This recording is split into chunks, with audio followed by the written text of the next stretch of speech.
No talking. Crown, Denton. Okay. Got it. Hold on. Wait.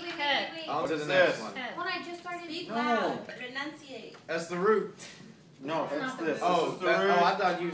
This is the crown. Crown. Definition. Root. Okay, write these down and take good notes. Crown root. Already there. Enamel. Denton. Hold on. That's Say that Denton. again, please. Okay, princess. Okay. You ready? Yes, sir. Okay, crown. Crown. Root. Enamel. Enamel. Denton. Denton. I Those don't are the remember. 4 potential questions from this one. Okay. Gotcha, Roger. This shit don't work. Are we trying to be dentists here? Some of you gotta know. A couple of you. With this one. Okay. Now there could be a lung question like how many lobes are on the right side, how many are on the left side, How that many? type of stuff. You need to look it up. 3 and 2. Okay. Really? This is a hyoid bone for your reference. Yeah, Correct. could have been a passing question. This is the thyroid cartilage. Yes. And then the one underneath that is that cricoid or cricoid cartilage because they do the trachs in there. See? Okay? And then these would be C rings on the trachea. This bifurcation point is called the carina, and it's going to go out to the primary bronchus. Down here, the thing that's important is the alveolar sac with the individual alveoli. Okay? The sac and then the individual grapes. Over on this thing, these things are turbinates or meatuses. The purpose of these guys, if you remember correctly, is to humidify it and warm the air up as it goes in. The turbinate portions, the grooves, makes the dust spin out and get caught in the mucus. So if I label this, or I label it on like this guy, just put down turbinates, or I'll take either one, all right? Then, down here, I one time ran out of ideas, and so I used the epiglottis on this thing, okay? Because I got to like question 48, and I went, gosh, I gotta come up with a couple more at the end. Epiglottis. Same thing as epiglottis here. Then you've got pharynxes. For those of you that are into numbers, number 4 happens to be the oropharynx. I'm sorry, is the nasopharynx. Number 5 is the oropharynx, and number 6 is the laryngopharynx. Okay. 4 nasal.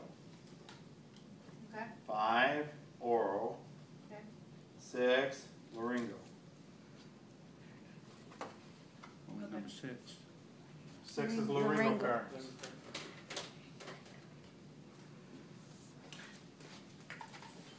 So I could ask you a couple of those things with this guy then too, right?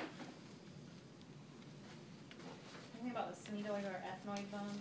Where did it know? Okay, I could ask you a parotid salivary gland on this, and then there could be a question that says, what does the parotid salivary gland produce?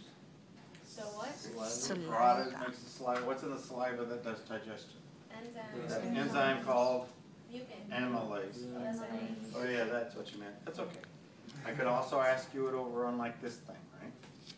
Oh, those both are here. Now, this is the esophagus coming down. For those of you into numbers, it is number 7.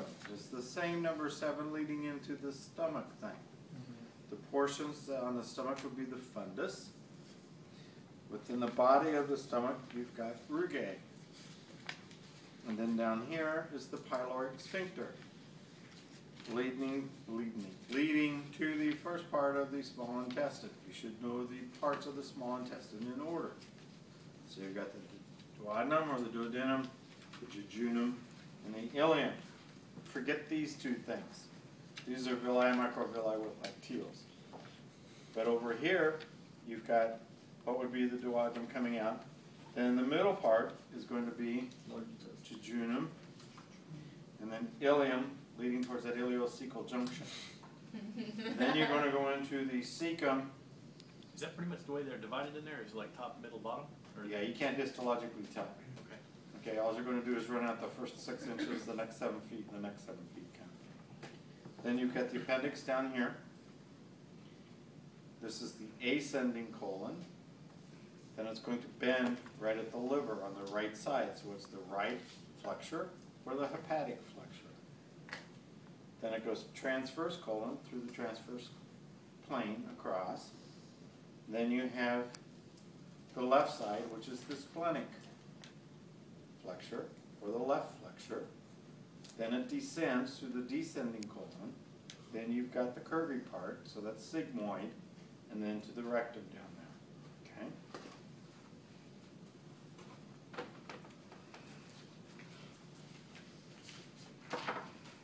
Those stomach questions I could ask you also on a stomach muscle, okay?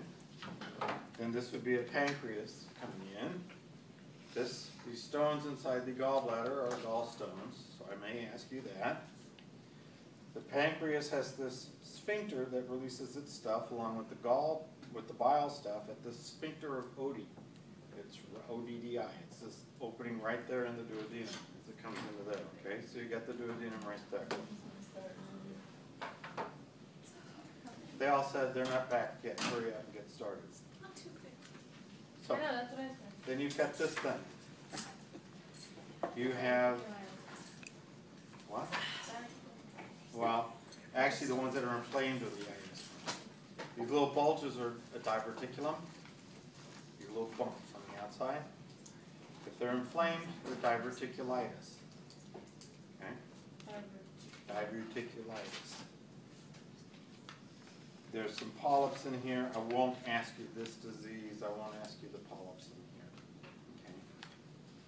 Okay? Now I could ask you a haustra on here, and I could ask you a tinea on the good side. I can also ask you a tinea coli on this thing, and the haustra on this thing. Okay, it's a little easier to see. Inside the poopinator, you've got an external hemorrhoid, you have an internal hemorrhoid, you have a pedunculated polyp that's got a stalk on it. Then you've got the ones that don't have stalks. Those are sessile polyps, the ones that don't have stalks. This thing that is right here is that diverticulum again. Okay, so I could ask you a diverticulum on this part of the poopinator. Okay? These other things, like, I won't ask you the cancers, like this is a cancer, there's a cancer there, there's a cancer here. I won't ask you those, okay? But the other stuff that we talked about. That pretty much covers the types of questions. Are you gonna, Ma'am? are you gonna ask like anything about histology? No. What about gases? That's it.